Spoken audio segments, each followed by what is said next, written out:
tanto no Antigo Testamento quanto no Novo Testamento, há os profetas de Deus. E Jesus Cristo disse, quando ele estava na terra, que ele enviaria profetas para a terra. Talvez não vai dar tempo de eu responder, mas eu quero responder outro ponto. Que o senhor disse que havia duas vias para se conhecer Deus. De igual modo, o senhor não respondeu de acordo com a Bíblia. Porque, segundo a Crônicas, capítulo 24, versículo 19, diz que Deus envia os seus profetas para fazer o povo chegar-se a Deus. Sim, só se pode conhecer Deus por meio de um profeta. Sem um profeta na terra, senhor Daniel, ninguém pode conhecer Deus. É a exata verdade. E também, Juízes capítulo 2, versículo 9 e 10, diz que Josué morreu com 110 anos de idade, senhor Daniel. E aquela geração de Josué se passou. E veio outra geração que não conhecia Jeová. Oséias 4, versículo 6, diz que o povo de Israel estava perecendo porque faltava-lhes o conhecimento de Deus. Deus envia os seus profetas para fazer o povo se chegar a Deus. Esta é a única maneira, não existe outra maneira.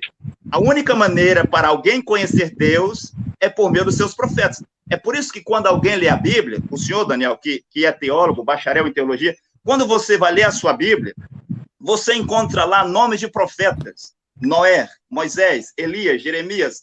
Aquilo é nome de profetas. De geração em geração, Deus envia profetas para a terra. Mas eu espero que o senhor Daniel esclareça isso melhor no próximo bloco. Ok. Obrigado, apóstolo. Agora, o senhor Daniel terá 5 minutos para a sua tréplica. Senhor Daniel, o seu tempo está na tela.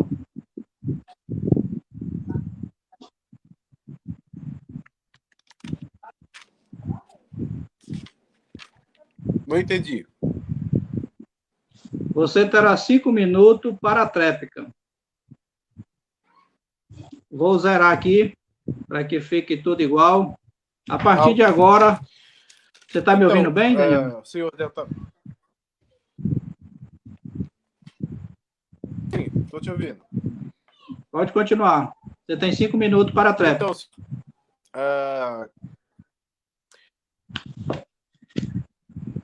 Então, senhor Deltamar, o senhor só repetiu as coisas que eu havia falado anteriormente.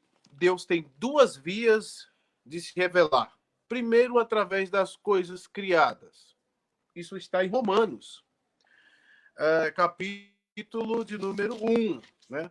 Dos céus é revelado a grandeza de Deus, seu eterno poder, as coisas invisíveis, de forma que os homens culpáveis. Aqui, ó.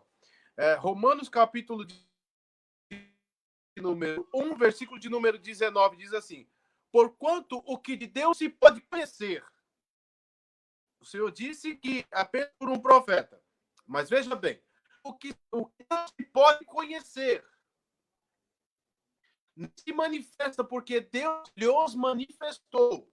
Porque as coisas invisíveis desde a criação do mundo, tanto o seu eterno poder como a sua divindade, se entende claramente criadas para que fiquem culpáveis. Ou seja, o homem não tem desculpas para dizer que não conhece Deus através de um profeta. Deus se revela neles por meio das coisas criadas, de forma que o homem é indesculpável.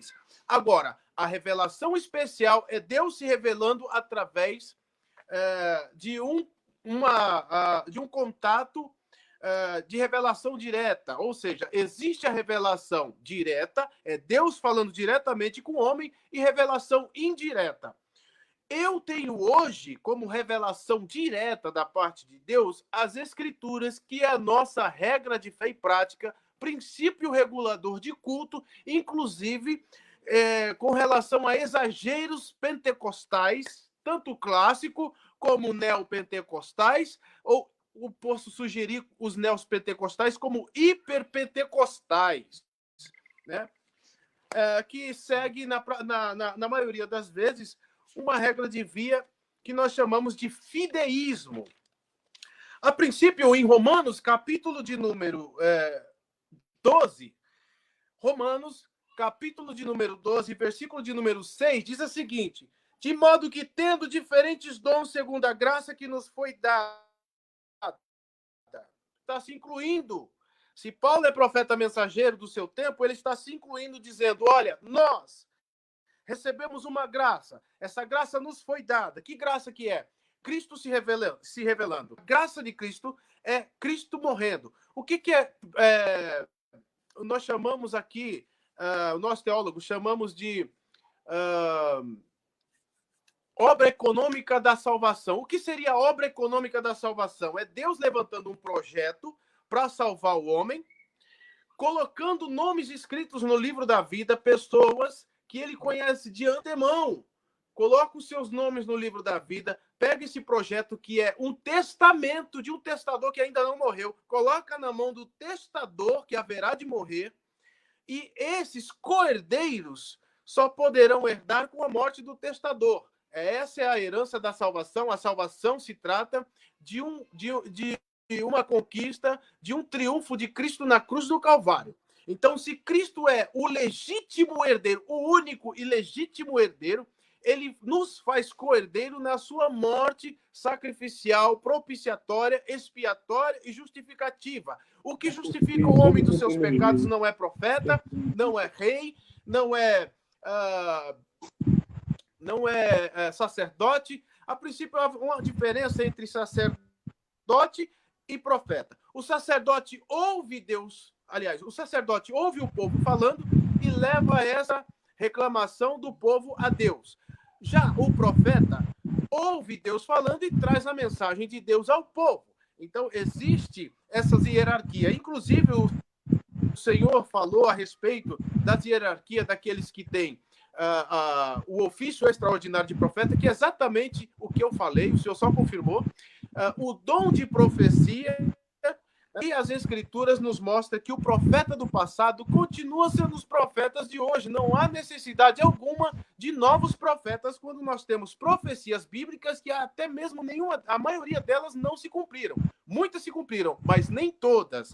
Então, o Senhor só confirmou o que eu havia dito anteriormente. Ok. Muito obrigado. Terminamos esse bloco, né? E a partir de agora, vamos iniciar o segundo bloco. E no primeiro bloco, quem fez a pergunta foi o apóstolo Deltamar. Nesse segundo bloco, quem vai fazer a pergunta é o pastor Daniel. Pastor Daniel, você terá 2 minutos para fazer a sua pergunta.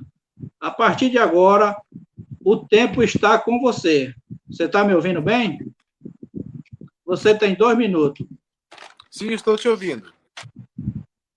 Estou te ouvindo. O tempo é com você.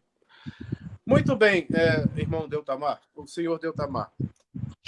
Romanos, capítulo de número 12, verso 6, como eu disse anteriormente, diz o seguinte: de modo que, tendo diferentes dons segundo a graça que nos foi dada, se é de profecia, seja ela a medida da fé.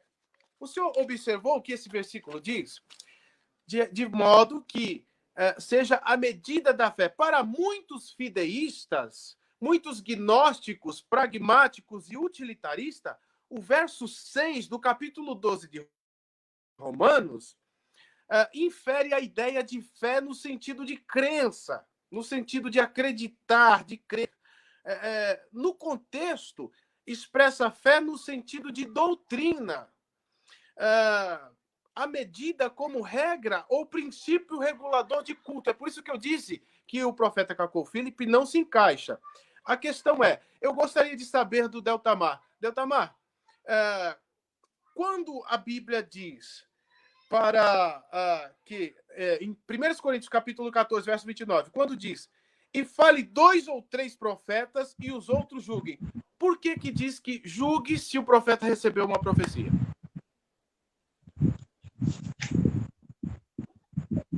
Essa é a sua pergunta? Sim. Ok. Apóstolo Deltamar, o senhor compreendeu bem a pergunta? Sim, eu entendi. O senhor entendeu, né? Então, a partir de agora, você terá a sua resposta, o seu direito de resposta, e você tem 7 minutos para a sua resposta. O tempo está com você. Ok, muito obrigado. Então, antes de responder a questão do senhor Daniel sobre as profecias que os profetas devem julgar, eu gostaria de voltar no ponto anterior para deixar algumas coisas claras. Além de um profeta ter que mostrar quando Deus o chamou, o seu chamado, ter que mostrar a sua comissão e ter uma mensagem que é a revelação de Deus a ele para o seu tempo, esse profeta também terá que dizer, mostrar nas Escrituras, aonde é que as Escrituras falam sobre ele, quais profecias da Bíblia este profeta veio cumprir. Por exemplo, quando Jesus Cristo esteve aqui na Terra, Jesus Cristo poderia mostrar em Lucas 4, versículo 14 a 21, que Isaías 61, versículo 1 e 2, tratava sobre ele, assim como tantas outras profecias de Isaías, e até mesmo os Salmos de Davi tratavam-se sobre Jesus. Jesus poderia dizer, em Lucas 4, versículo 14 a 21, hoje se cumpre estas Escrituras. Também você vê, quando João Batista estava na terra, em Mateus capítulo 3, versículo 1 ao 3, João Batista respondendo os mensageiros dos fariseus e saduceus, ele disse que ele era o cumprimento de Isaías 40, versículo 3, que era a voz do que clamava no deserto. Assim como depois, mais tarde, nós também ficamos sabendo que o João Batista também era aquele que estava predito lá em Malaquias capítulo 3, versículo 1, assim como também aquele que estava predito em Malaquias 4, versículo 5 e versículo 6. Agora vê que um profeta mensageiro deve fazer isso. Se alguém se levanta para dizer que é um profeta, ele deve mostrar esses requisitos. E quando Paulo estava na terra, por volta do ano 53, Paulo também tinha a capacidade de mostrar aonde as Escrituras haviam falado sobre ele. E Paulo disse em Atos 13, 47, que Isaías 49, versículo 6, tratava-se do seu ministério. Paulo tinha sido estabelecido por Deus para ser a luz do mundo e a salvação de Deus até as extremidades da terra. Paulo tinha a capacidade de saber aonde a Bíblia falava sobre ele. Quando o profeta William Branham esteve na terra, na geração passada, o qual o senhor Daniel também disse que é um falso profeta, William Branham poderia mostrar claramente que ele era o cumprimento de Zacarias 14:7, que era o tempo da tarde, quando o profeta Zacarias disse que no tempo da tarde haveria luz. Sim, chegará um tempo que não será nem noite nem dia, mas no tempo da tarde haverá luz. Ali é o ministério do profeta William Branham para os vermelhos da América, no oeste, no pôr do sol. Também William Branham poderia mostrar que Mateus 17:11, ele era o Elias prometido por Jesus, e Mateus 17:11. O William Branham poderia mostrar também que ele era o cumprimento de Lucas, capítulo 17, versículo 24 ao 30, bem como outras profecias de Apocalipse, como Apocalipse, capítulo 3, do versículo 14 ao 22, Apocalipse 10:7, dentre outras profecias. Então, para o nosso tempo, aos 24 de abril de 1993, Deus vendo todos os feiticeiros que estão sobre a terra, Deus vendo Edir Macedo, Deus vendo Valdemiro Santiago, Silas Malafaia, R. Soares, Deus vendo todos esses homens, a palavra de Deus foi ao profeta Cacau Filipe na África. Assim como, um dia, sendo Anás e Caifás, sumos sacerdotes em Jerusalém, a palavra de Deus foi a João Batista. Um dia, tendo 450 profetas de Baal, 400 profetas de Azai, a palavra de Deus foi a Elias. Então, para o nosso tempo, Deus levantou um profeta com um chamado, com uma comissão, com uma mensagem. E esse profeta também, assim como os profetas da Bíblia, pode mostrar que Mateus 25:6, Apocalipse 12:14, Apocalipse 19, 11 a 17, dentre outras profecias, trata-se sobre o seu ministério.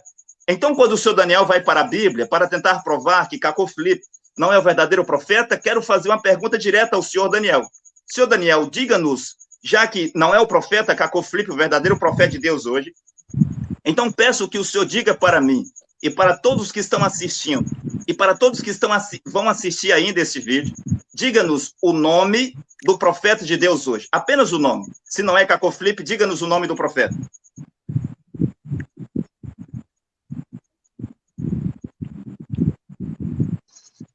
O senhor pode responder, senhor Daniel?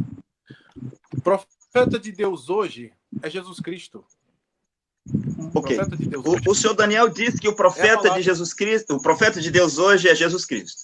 Se isto não é um abuso de linguagem, o que é?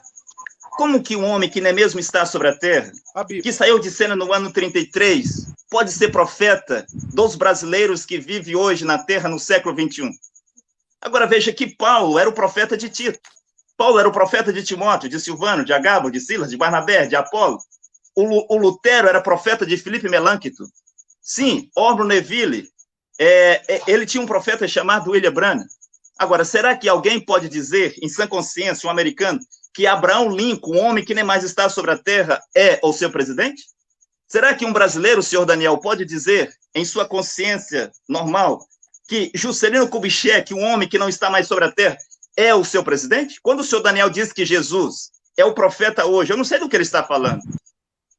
Porque o Elias estava vivo, mas depois de Elias, o profeta era Eliseu. O Enoque estava vivo, mas depois de Enoque, o profeta era Noé. E nos dias de Jesus, os judeus, de acordo com João capítulo 9, versículo 28, os judeus disseram que eles não eram discípulos de Jesus, mas que eles eram discípulos de Moisés. Agora, aqui o seu Daniel veio para dizer que o profeta é Jesus de Nazaré. Se ainda tiver tempo, eu gostaria de voltar para a Bíblia, onde o seu Daniel estava a falar. E o seu Daniel estava a citar a Romanos, isso e aquilo, mas eu perguntaria, senhor Daniel, quem escreveu Romanos? Não foi um profeta? Quem escreveu a carta de Pedro? Não foi um profeta? Quem foi que escreveu os livros da Bíblia? Quando você cita os versículos da Bíblia, os textos da Bíblia, os livros da Bíblia para provar que Caco Filipe não é um verdadeiro profeta. Quem escreveu isso? Foi os profetas, senhor Daniel. Se não fossem os profetas, nada nós saberíamos sobre Deus. Tudo que nós sabemos sobre Deus e sobre o espiritual, no sentido de salvação, foi nos revelado, foi nos dito pelos seus servos, os profetas. Agora, quer dizer que Deus teve profetas no passado e Deus não tem um profeta aqui? Eu vou voltar sobre isso no próximo bloco. Ok, apóstolo. Eu penso que o senhor Daniel saiu, mas já retornou. Ok, senhor Daniel. Não. O senhor está ouvindo bem? Acho que foi a internet que deu uma queda. O senhor está ouvindo bem, né?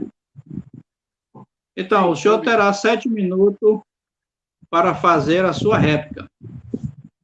A partir de agora, o tempo está com você. Bem, nós temos um caso típico da seita cacomita. Eu me refiro no sentido padronizado, doutrinário. Não me refiro na pessoa de Caco Filipe nas escrituras, tá?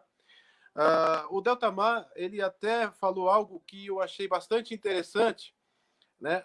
Que ele trabalhou na questão dos profetas serem mencionados no passado. Ele simplesmente confirmou o que eu falei anteriormente, que existe um padrão escriturístico, bíblico, que todos os profetas do passado seguiam esse padrão, que é as regras, né, que leva a evidenciar se um profeta é verdadeiro ou se o profeta ele é falso. Para que o profeta seja verdadeiro, há necessidade de fundamento, e esses fundamentos, né, segundo o apóstolo Paulo, ele diz o seguinte: eu, como sábio arquiteto, lancei os fundamentos. Outro vem e constrói sobre esses fundamentos, mas cada qual veja como constrói. Então o apóstolo Paulo está dizendo que ele lançou os fundamentos. Se existe um ofício extraordinário de profeta para os dias de hoje, como o nosso irmão, como nosso amigo Deltamar diz, se existe de fato, né, abertura para um ofício extraordinário de profeta para os dias de hoje, isso significa que os profetas do passado e também os apóstolos não completaram a sua obra de lançar os fundamentos. Porque, segundo o apóstolo Paulo, ele diz assim, olha, agora já está lançados os fundamentos. Se um de nós, os discípulos e apóstolos, vier e pregar outro evangelho além do que já foi pregado, então não aceite, seja anátema. O cristão que não aceita o ofício extraordinário de profeta para os dias de hoje, ele simplesmente está seguindo aquilo que o apóstolo Paulo estabeleceu como fundamento. E Cristo é o fundamento dos apóstolos. Em Hebreus capítulo 11 diz que Deus, aliás, Hebreus capítulo de número 1, diz o seguinte, que Deus falou por meio dos profetas no passado, de muitas as formas Deus falou no passado, né? Olha só, Hebreus capítulo de número 1, e versículo 1 em diante, diz: havendo Deus antigamente falado muitas vezes, em muitas maneiras, pais, pelos profetas, e a nós falou-nos nestes últimos dias pelo Filho. Para que eu preciso de profeta para os dias de hoje, se Deus falou no passado, através dos profetas do passado, e por último agora falou pelo Filho?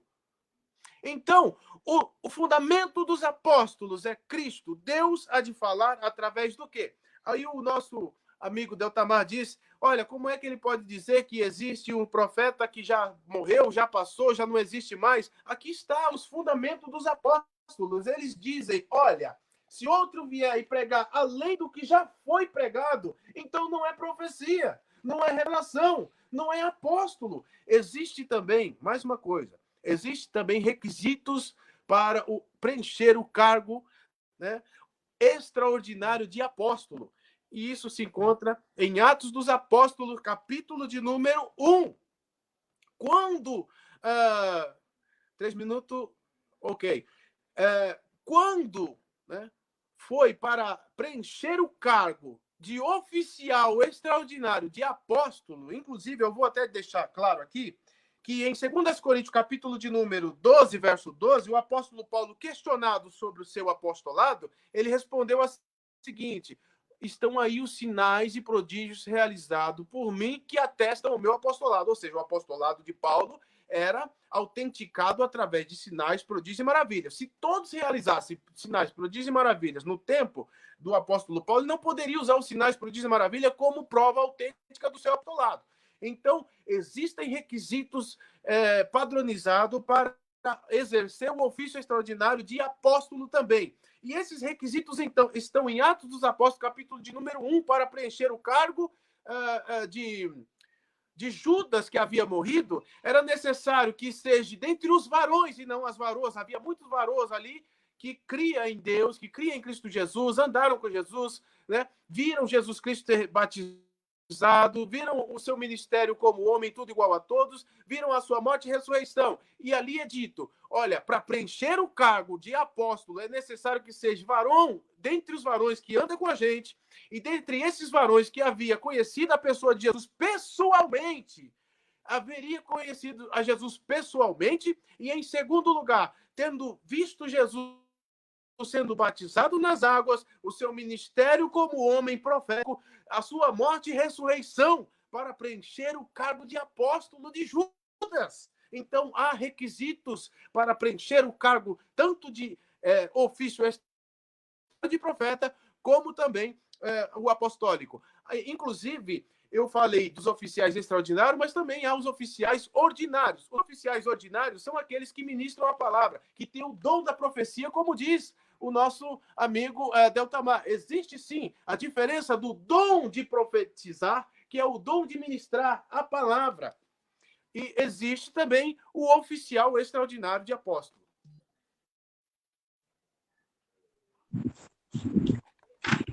Passo a palavra. Ok. Ok, apóstolo Deltamar, penso que o senhor entendeu bem. O senhor Daniel já finalizou suas palavras, ajeitando aqui para contar o tempo. Então, o senhor entendeu bem, apóstolo Deltamar? Sim, eu entendi.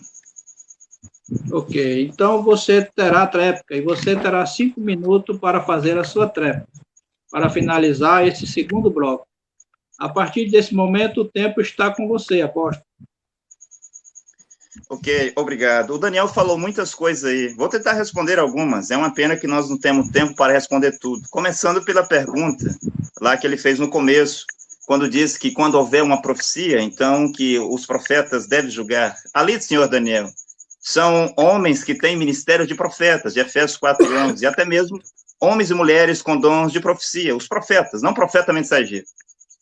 1 Coríntios 12, 28, e tudo que fala em 1 Coríntios 12 não trata-se de profetas mensageiros. Mensageiro, sim, é Paulo, quem escreveu 1 Coríntios capítulo 12, Efésios 4, 4:11, o profeta mensageiro era Paulo. Os outros, como Agabos e todos os profetas da Antioquia e os profetas da igreja, não eram profetas mensageiros. Se eram, cadê as suas revelações?